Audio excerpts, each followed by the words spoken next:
I mean, a water tester's like $10, but not for tuning your car. I mean, that's a joke. And someone will be like, I've been using it for years and it works great. Well, it doesn't work great. We're just going to start offering all fuel system stuff in one place. There's a lot of things out there or misinformation about E85. What is some of the misinformation out there? Ethanol in itself really doesn't go bad. I mean, it's like, when's the last time you saw a bottle of vodka just like go bad? So the ethanol itself doesn't really go bad. You can have an E85. The thing about it is a blend of stuff. I mean, you can get bad gas and it gunks up. So really what you're looking at there is you have this blend of a bunch of different stuff and something's going wrong in there. So have people seen stuff get all plugged up? Yeah, it's not the ethanol though. It's you got some really crappy fuel. It's kind of the gist of that. So yeah, I mean, you can see some weird things happen. The only thing that like ethanol can do itself is it can cause some corrosion on bare aluminum. It's not like rotting rust. It will get like a little kind of a white powder like looking stuff on it, but that can only happen if there's air present. When you see stuff gunk up from sitting around for a long time, it's basically like it was gonna gunk up kind of anyways, basically, is the gist of it. I mean, we just finished up a barrel of fuel that was like 7 years old. It was fine. There was no water that got into it. And you can actually have quite a bit of water in ethanol before it causes an issue. Like in Brazil, they actually run 4% water content on purpose in their fuel. So yeah, it is interesting. Yeah, I mean, people see some weird stuff happen in their fuel system, but it's not really, like ethanol is not what's causing all of these things you hear about, you know, to happen. I will say 100% that a while back there was a major gas station company that literally bought up some ethanol plants because when they get crap gas that they can't sell, that's what they're dumping into their E85. So you're getting really horrific gas blended in, you know, with your ethanol, and that's where the problem stems. Now it'll burn fine if you run through it, but yeah, if you store your car and you have this crap in there, the ethanol is going to evaporate and all the crap's going to be left behind. When ethanol evaporates, there's nothing left behind. When you have this gummy, sticky, that's residue of what's not ethanol. So as far as fuel lines and stuff goes, PTFE stuff is obviously like the most robust stuff you can get. Ethanol can affect rubber, but most people associate any black, you know, flexible fuel line to be rubber. They're synthetic. Pretty much every fuel line made today is going to be ethanol compliant. PTFE is a better material to use. And those are the AN lines, correct? Not all AN lines. The okay. PTFE is, you know, it has the white or clear inner tube type of AN line. If you have a regular AN line in your car, it's not like you're going to put ethanol in it and it's going to fail. Like that's pretty much a myth. But the another thing is people don't realize is with a lot of cars people modify is, I mean, people have 30-year-old cars with the original fuel lines. That's just not a good idea in general, right? So, I mean, you just can't expect to have a really old fuel system and be like, it's fine. One of the things ethanol does is a cleaner. So if you have a 20-year-old BMW and put a flex fuel system on it, well, whatever crap's in your tank is going to get flushed into your pump and filter. And, you know, that can plug stuff up. It's not that the ethanol plugged it up, it's that it lifted all the crap and, you know, those are some of the things. If you have an older vehicle and you're going to start running ethanol, I would plan to change some fuel filters for sure. It can definitely, I mean, it just makes everything clean. So whatever is not clean is going to come loose and get cleaned wherever it's going to wind up. That's the only reason I think we really see, like we've definitely seen like some C5 Corvettes that like the fuel pumps just kind of gave up right after, you know, putting E85 in it. And there's nothing like corroded or anything on them. I think they were just 20-year-old fuel pumps and, you know, now you're asking more load because you need to flow more fuel. And there's probably some junk in the tank that got washed in there all at the same time. And it's not the boogeyman everyone makes it out to be. There's just some things you wanna know about it. You know, if you put an exhaust on your car, it's gonna be louder. If you're running your car in ethanol, you're gonna run your fuel system harder because you need to flow more fuel through it. You know, it is gonna work harder, but it's not this, you know, that was when I started doing this, you know, a long time back. That was like the main concern is it's gonna melt your fuel tank or all this like crazy, you know, stuff. And it was like, you know, once we started doing it, we just kind of figured we would have problems and we just didn't. Nowadays, our customers are running millions of miles a month with cars that are converted that were never intended to run E85. The rarity of people calling saying, I'm doing this now, this is a problem or this failed. It's very rare. I mean, even on the OE side, I mean, we have OE products. They're warranting the cars and have no concern about running ethanol in. So yeah, just there's really nothing much to be concerned about. But if you have a classic car, I would definitely upgrade your fuel lines. And I mean, if you have a Camaro, that could be a classic car. It could be 20 years old. You probably just need new fuel lines in general. Yeah. Don't, slap a turbo on your 98, Camaro and, expect the fuel pump to flow enough fuel. If you're going to run E85, it's kind of a similar load you're going to put on the system. So just know you're going to demand more out of it. You should probably put new parts on. We kind of touched on the difference between pump E85 and barrel E85. Could you dive into that a little bit more? Yeah, if you're going to do an E85 tune, you should really just run your car on barrel E85. I mean, if someone's selling an E85 tune, it's not going to tune it for E85. They're probably going to tune it for some lower blend that people can actually get, like closer to 70%, because at the pump, we know that the ethanol is going to vary between 51 and 83%. So that's really why our company exists, is you're not getting one fuel, you're getting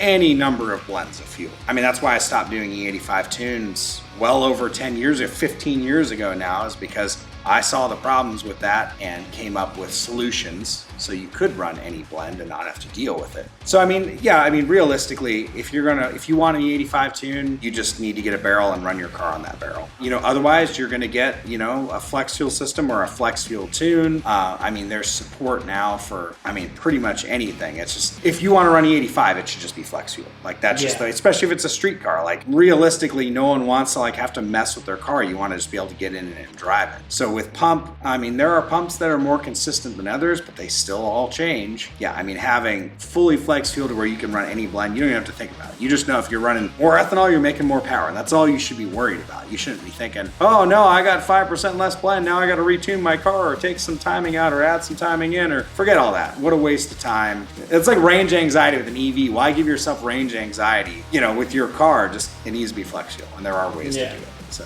people talking about things getting all gunked up or whatever, it's like, that's probably most of those stories are going to be because it's pump, right? Because they got whatever the blend fuel is with the ethanol. That's what you're seeing left over, basically. With the barrel E85, most of the time you're going to be getting, at a minimum, like a 93 and ethanol blend at exactly 85% ethanol. Mm-hmm. Some of them use a race gas as that other blend. And they each have their own thing, but you're going to be getting a high quality gasoline product and a pure ethanol product. So you're going to be getting a really high quality, no questions about what's in there fuel. And that's the thing, is a lot of guys that have these ethanol blend tunes, they use this little water tester where you put fuel in it, you put water and you shake it up and it separates. Well, all that other crap we're talking about in pump fuel separates also. So you can be like, oh look, I got 90% ethanol, when it's really 70, because that's all that other junk that's in the gasoline separating out. We've seen for years these little water testers are just utter garbage. They're just nowhere close. So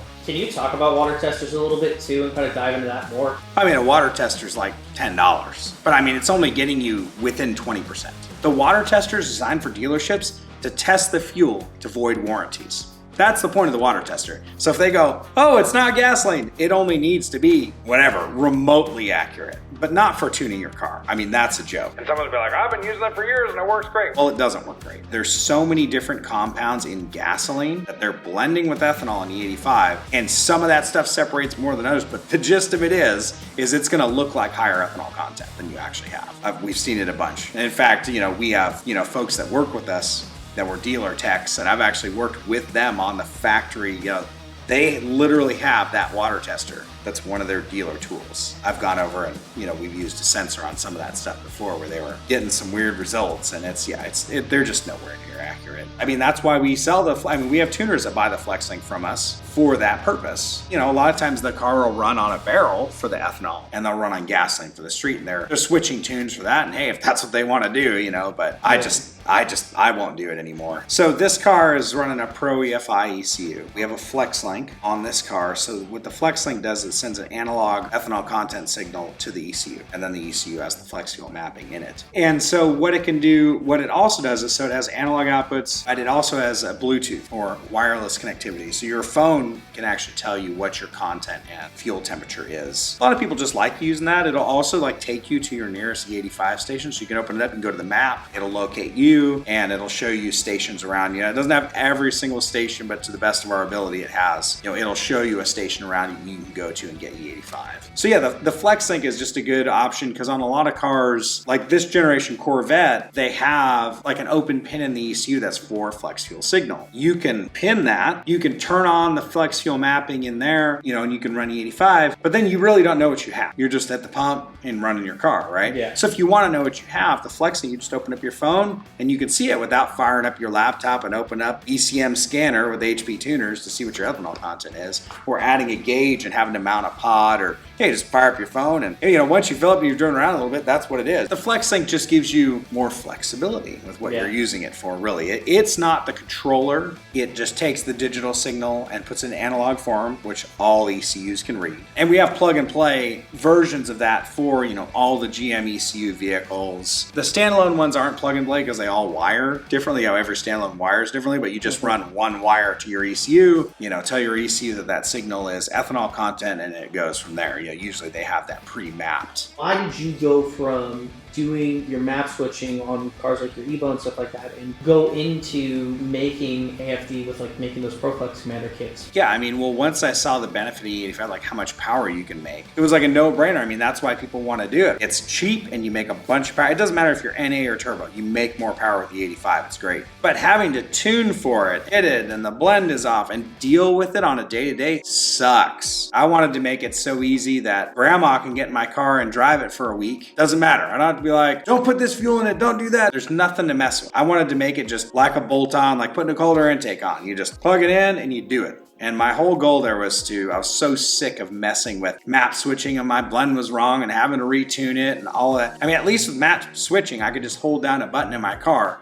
and switch over. I didn't have to bust out the laptop, but then still the blend wouldn't be correct. So I'd still have to get out the laptop. And I can't believe that people still do that these days, honestly. Not every car is like a full build with a standalone and everything, right? And so that's what I meant is I wanted to make flex fuel a bolt-on. Something that pretty much anyone could do, and you could run E85. That's the point of the Commander. The Commander is supposed to be a simple way to run E85. If you have a full build, probably going to run a standalone, that's where the FlexLink comes into play. We run this on barrel E85 from time to time. When we have it and we're going to be racing the car, and it's really just for the performance aspect. We were running the race at the Big Bend Open Road Race, and I didn't know if I had enough fuel to get back to the hotel. So I just put 2 gallons of gas in it, drove, whatever, doesn't matter. And then I knew we had the race the next morning, so I filled it the rest of the way up with ethanol. Just doesn't matter. It wasn't like, oh no, I'm stranded. Oh, let me drain the tank. No, forget all that. Just use your car. That was the whole thing, was just, I wanted to make it that simple. That it's just a no-brainer. And it seems weird that people can't grasp that it's that simple. If you have a Hellcat or E46 M3, Mustang, whatever it is, just run whatever you want. You're just going to be able to tell the difference on ethanol. And we don't make a Commander for every car, but for those ones that we do, it's that simple. You're going to pick up power. That was the whole point. Do you think AFD will ever get to the point where there is a brand new car comes out and there's already a ProFlex Commander for it? That's kind of what we've been doing, but for the OEs. Yeah. Right? When there's a region that there's incentive for the customer or tax incentives, but they don't make that car flex fuel, we've been providing those for the OEs. Now, the enthusiast market doesn't really care about those vehicles, and so our time has been shifted towards these OE, applications. Then we'll just sell, FlexLinks and sensors and support. What's the realistic pros and cons of running E85? Yeah, so if it's a performance car and a day like something you need to run premium in, you're getting more performance, better and cleaner fuel for your engine. It's going to keep your engine cleaner. So, your advantages are it's a better fuel, it's cleaner, you run cooler. If you're really ripping on it, it runs cooler. If you're just daily driving it, you probably won't even notice some of these things, but it's just a better fuel, all around. We've had some people say that they save money doing it. It's just not something I promise to people. Certainly, depending on where you're at, some stations, it's over $1 a gallon cheaper. Really, for me, I wish there was more of an option, and it would make life easier for the car enthusiasts if we just had gas and ethanol available. In Brazil, they have ethanol at the pump and gasoline at the pump, and you can choose. And really, that makes the most sense in my mind, thinking of it from like a tuning perspective, that'd be great. You know, you can get either one of those at both stations. Like you just run on alcohol like all summer. Problem is you'd want to run some gas in the winter because it is your downside to E85 or a high ethanol blend fuel is starting it. We're running E98 and the TRX right now because of the sensor tests we're working on. And even when it's like 70 degrees outside, it's like, but you just put like 10% gas in that and it never has an issue. It just needs that little bit of gas, for the vapor basically. There's no other real disadvantages to it. You're going to use more volume of fuel and cold start. Now start.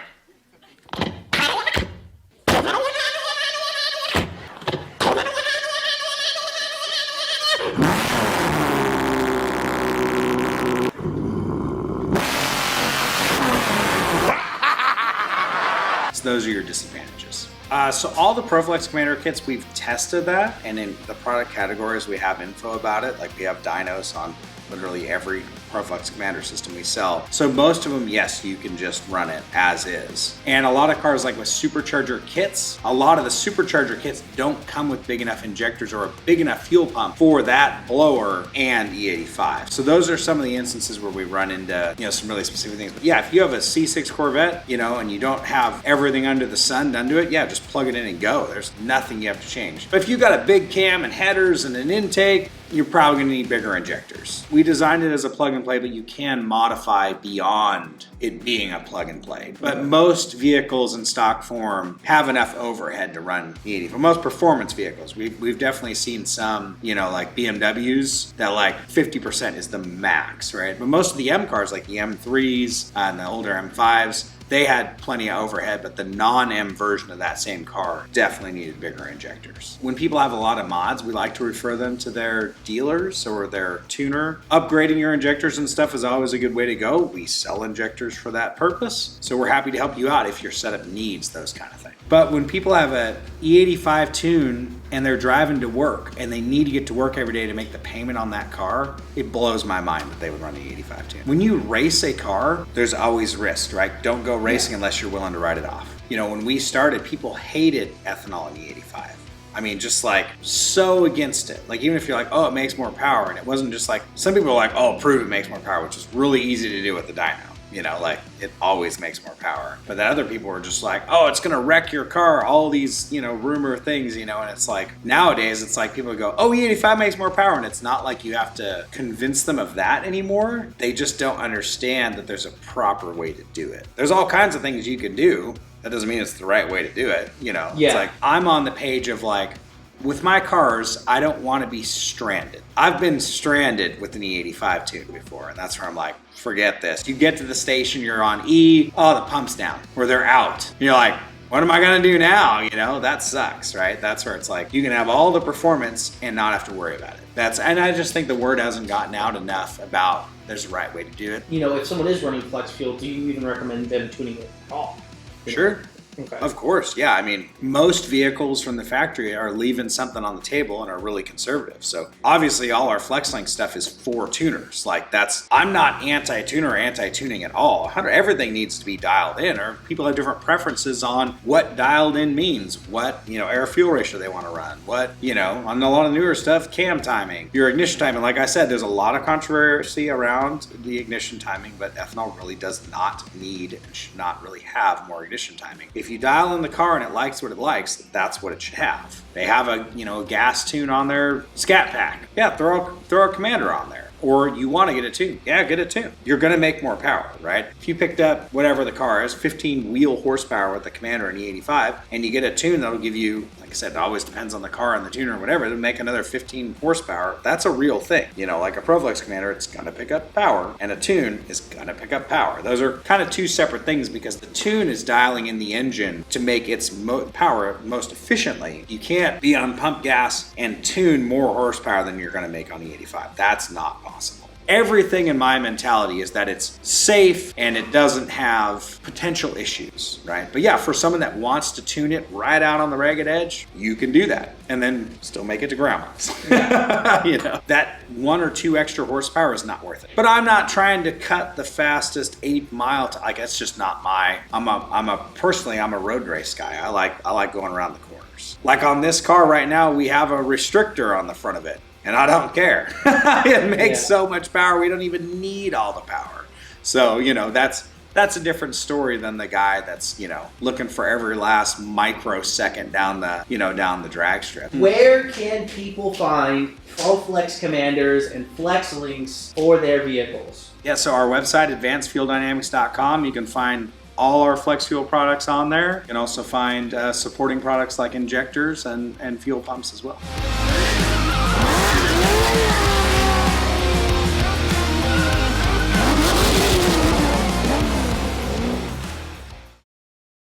Anything else? Any other final thoughts, Ryan?